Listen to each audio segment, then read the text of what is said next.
হযরত আবু হুরায়রা রাদিয়াল্লাহু তাআলা আনহু রিওয়ায়াত করিয়াছেন, রাসূলুল্লাহ সাল্লাল্লাহু আলাইহি ওয়াসাল্লাম ইরশাদ ফরমাইয়াছেন, মানুষের মৃত্যুর পর যেই সব আমলের নেকি তাহার জন্য অনবরত মিলিতে থাকে, উহার একটি হইতেছে ওই এলেম যাহা সে অন্যকে শিখাইয়াছে এবং ব্যাপক প্রচার করিয়াছে।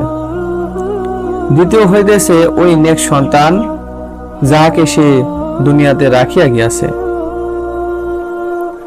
তৃতীয় হইতেছে ওই কোরআন শরীফ যাহা সে ওয়ারিসদের জন্য রাখিয়া গিয়াছে।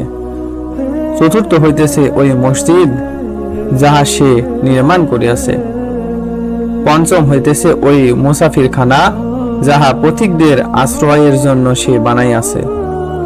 ষষ্ঠ হইতেছে পানির প্রয়োজন পুরা করিবার জন্য খাল বা নদী প্রবাহিত করিয়া দিয়াছে।